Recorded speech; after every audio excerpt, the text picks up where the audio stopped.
Today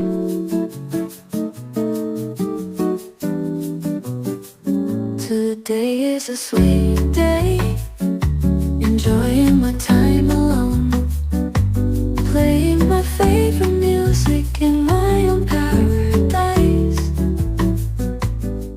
Hello everyone, my name is Yas and welcome back to my channel. For today's video, I will be doing this new everyday makeup look.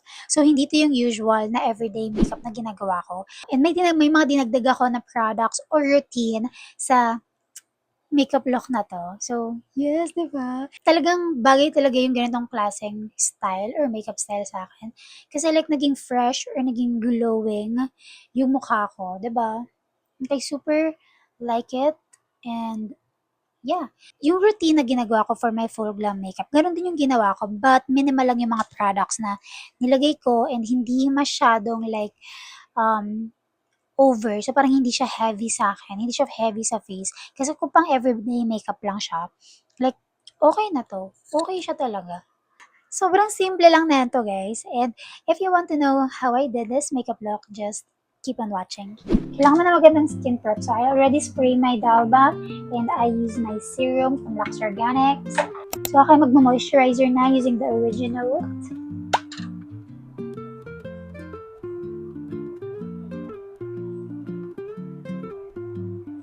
Yeah. Sobrang init sa labas today. Kaya, naka-aircon ako nang wala sa oras. Kaya naman siya na electric fan. Kaya naman ng kwarto kang electric fan. Pero, sobrang init. Grabe. Hindi. Ngayong araw na to, hindi niya kinakaya. So, kailangan natin ng protection kasi lalabas nga ako. So, kailangan ko maglagay ng sunscreen. This is from the Lux Organics. Yan.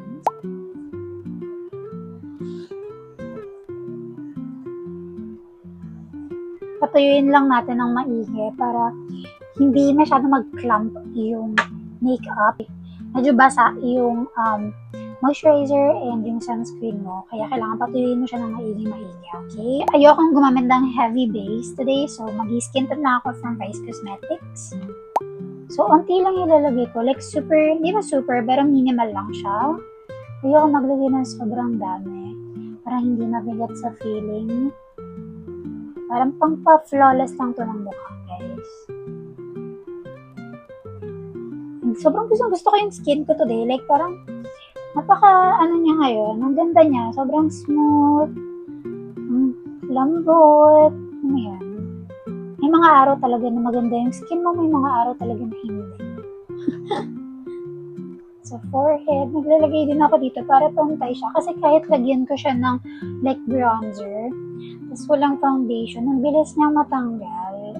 Walang foundation or skin tint, ang bilis niya matanggal. Kaya nilalagyan ko talaga din siya dyan. Blend mo lang ng maayos para seamless tignan yung foundation or skin tint mo. Next, I'm going to use a bronzer stick from Vice Cosmetics. So, bronzer lang ako. Okay, so ito yung parang unusual sa everyday makeup ko. Kasi before, hindi ako talaga mag-bronzer or hindi ako ma-contour. So, ito yung bago sa akin, I think. And ginagawa ko lang to kapag like may mga makeup talaga, yung mga heavy makeup, full glam, yan. Nag-contour ako, nag-bronzer ako. Pero kapag everyday lang, like blush is enough. Pero napansin ko, iba yung itsura ko kapag meron akong contour. And ang ganda niya, like, what is that? Na parang ibang tao siya. Ibang tao. Charis. Ewan ko, parang iba lang yung nabibigay ng contour. Talagang na-sculpt niya yung mga kailangan i-sculpt. Charot. So, totoo nga mga sabi-sabi. Sabi-sabi. Excess na product sa brush. Nung ko lang nilalagay sa my jawline. So, after bronzer, ako ay mag-liquid blush. This is from the Vice as well. Sobrang gustong-gusto ko tong liquid blush na to. Maglalagay din ako sa may ilong. Yan. Blend lang din natin yung liquid blush.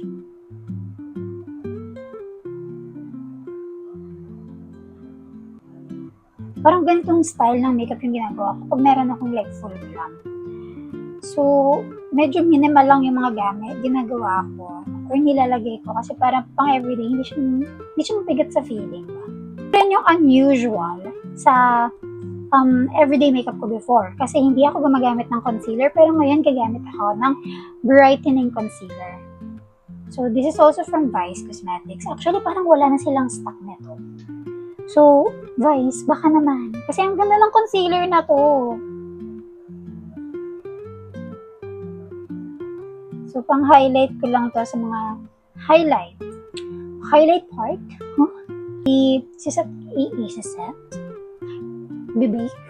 I-bake, isa-set. Okay, hiyan ko muna dyan yung concealer para ma-set siya. So, ako ay mag-eyebrow muna.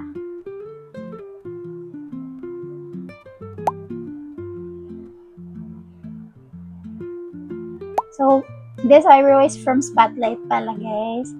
This is the, I think, Brow Duo. Brow Duo kasi pencil siya and meron siyang laminating gel. Focus. Brush ko lang. Gamit lang ako ng laminating gel. Not to laminate ng sobra, pero para malinis lang siya tignan. Like, papantay ko lang siya sa korte ng kilid. Ayan. Diba? Hindi bushy tignan, pero malinis lang. Blend na natin ang ating concealer.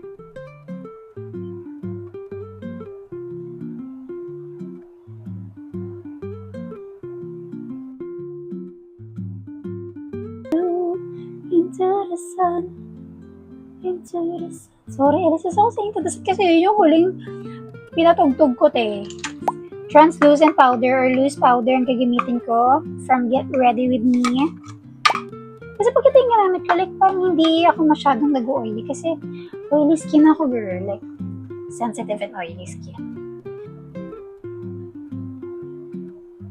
Set ko lang yung concealer.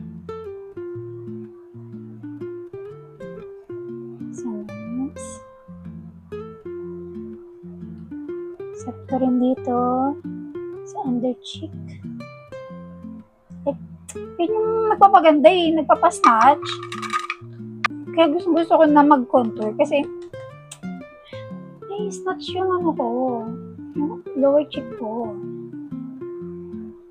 Naglagay din ako sa may laugh line ng powder kasi like, oily talaga siya There you go. Gusto ko maglagay ng eyeshadow pero itong like nude color lang. Parang skin tone color lang. Para lang may buhay ang mata. Sino ka dyan?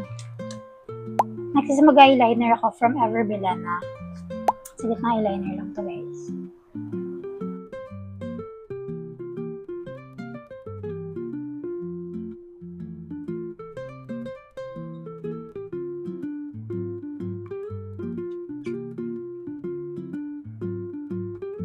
Dulo lang. Curl ko lang yung lashes ko kasi magmamascara lang ako today. Okay, tapos na ako mag-curl lash and ganito yung ginagawa ko para hindi bumaba yung lashes ko kapag gumagamit lang ako ng mascara. Okay, I'm using the Spotlight 3D mascara, guys.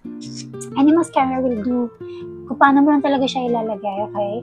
So first is, maglalagay muna ako sa tip, yung pinakataas ng pinakataas ng lashes. Doon muna ako maglalagay ng mascara. Ayan, sa tip. And then after that, from inner to lower, naman ako mag-brush. Okay, kailangan kahit madumihan yung eyelid mo. And then, yung tip naman ng mascara mo ulit, lagyan naman natin siya sa may gitnang part ng lashes. So, dito sa may gitna.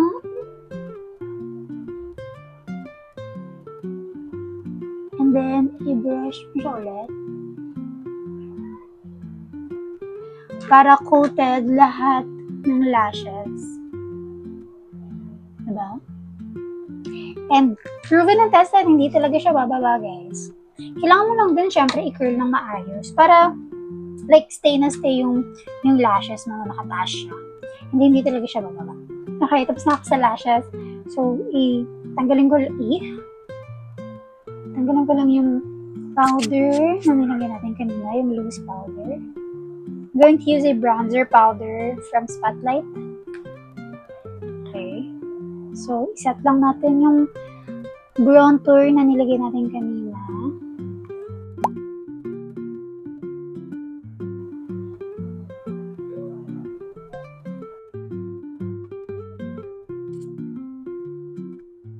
For our blush, gamit ako ng Fashion 21 Multi Palette.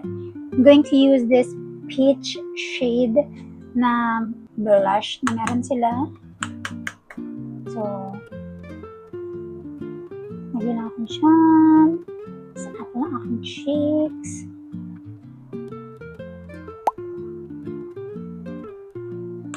Sa nose. Okay. And using the same palette, kuha tayo ng tong matte highlighter.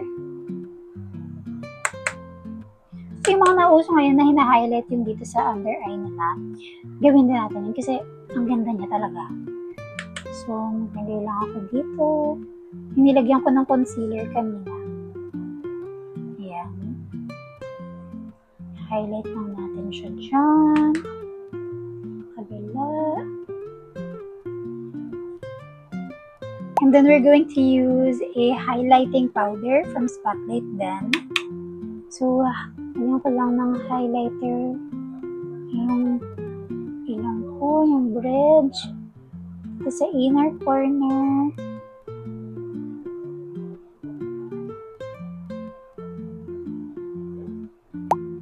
Sa cheek ko,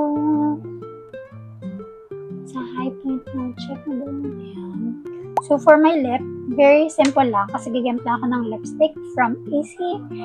This is the Lip Bullet. This is in a shade Fresco.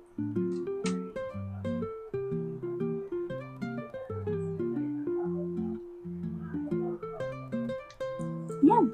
And finish natin with the setting spray.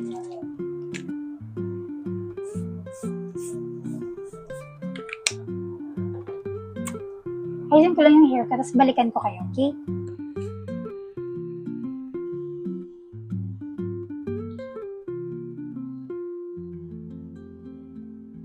Hi guys! So here is the final look of my new everyday makeup. So, diba? Very ano lang siya.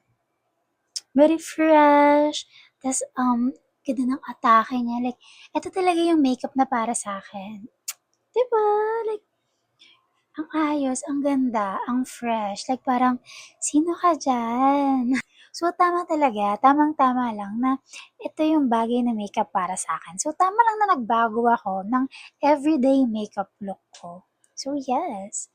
And iba rin talaga kapag naka-blowout ka, hair blowout, ibang-iba yung itsura mo kapag maayos yung hair mo.